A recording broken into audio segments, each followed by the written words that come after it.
and their staff who worked on this matter.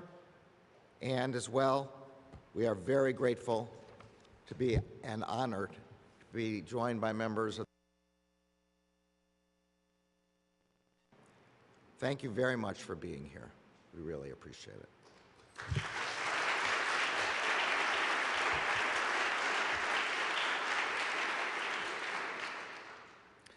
A week after the legislation became law, I issued a memorandum to all Justice Department employees laying out steps that we would take to improve our efforts to combat hate crimes and hate incidents.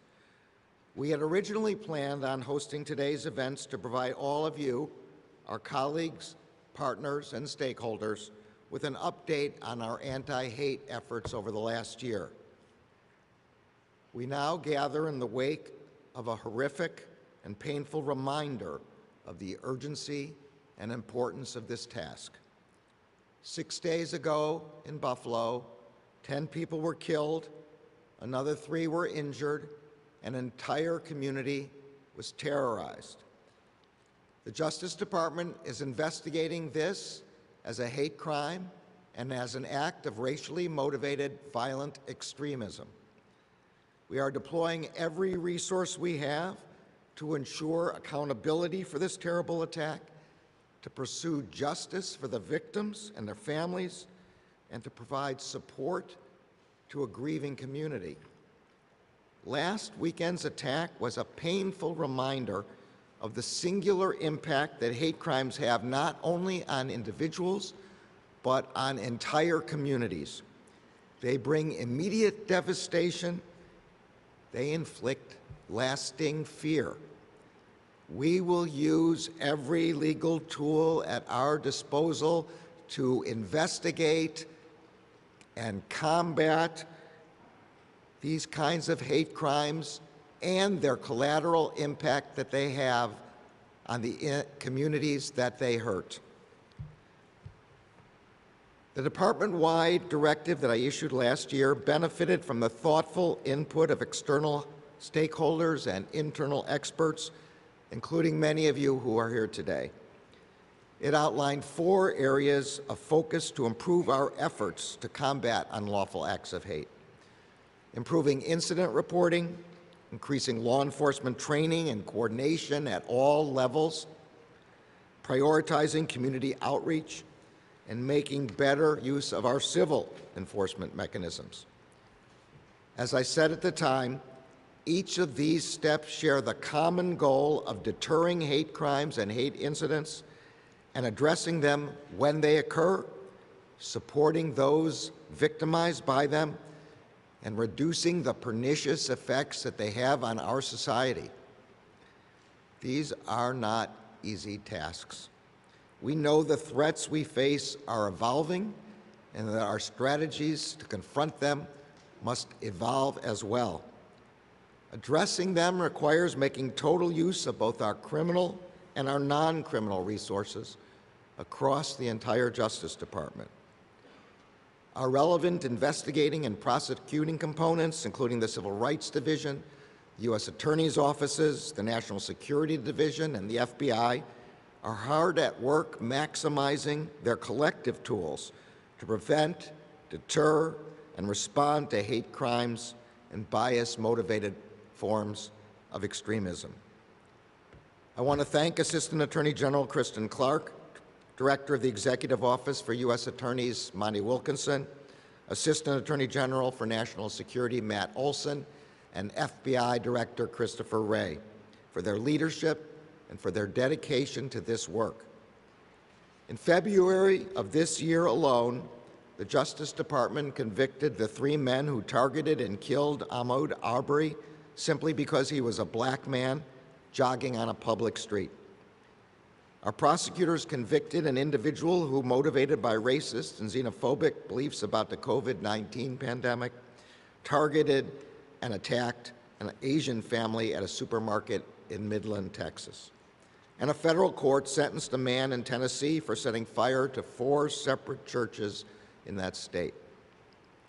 These 3 results in 1 month represent just a small sample of the investigative and prosecutive efforts that the Justice Department is undertaking to confront hate crimes using our criminal enforcement mechanisms. But we recognize that in order to address the destructive effects that hate crimes and hate incidents have on entire communities, we must make better use of our non-criminal tools as well. Today, I want to announce 3 important steps we are taking that reflect our holistic approach. First, along with our partners at the Department of Health and Human Services, we are issuing new guidance aimed at raising awareness of hate crimes during the pandemic. This guidance includes several steps that community-based organizations, law enforcement, government officials, and others can take to raise awareness of hate crimes and hate incidents, and how that increased awareness can be used as a tool for prevention and response. This guidance focuses on both hate crimes and hate incidents and was created with the input of many community-based stakeholders and public health professionals. In just a moment, Deputy Secretary Palm will discuss this guidance further. Second, I am pleased to announce that the department has hired Ana Paula Noguez Mercado as our first ever full-time language access coordinator. Ana, please stand up.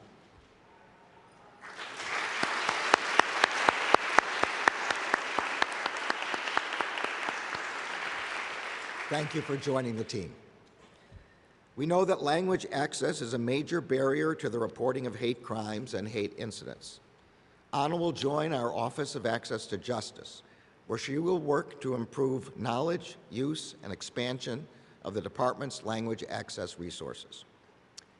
Third, I am pleased to announce that the department is releasing $10 million in grant solicitations for new programs to address hate crimes.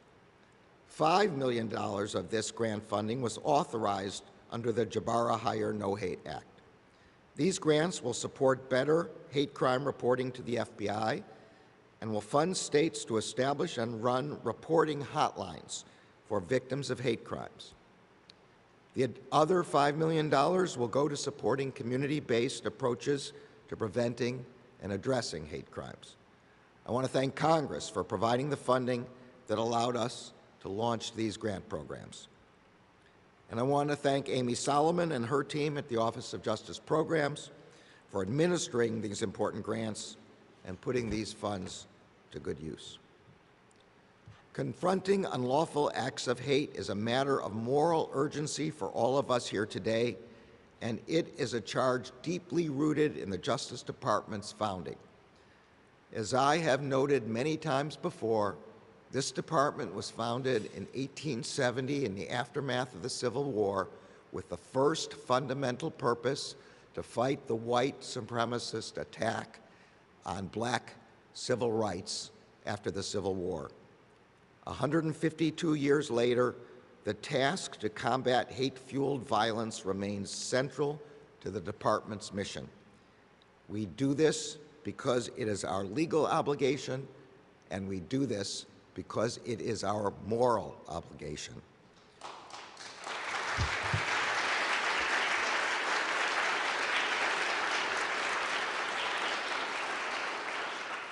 We do this work because we believe that all people in this country should be able to live without fear of being attacked or harassed because of where they are from, what they look like, whom they love, or how they worship.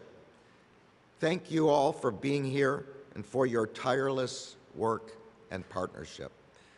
In a moment, you will hear from Deputy Secretary Palm from the Department of Health and Human Services.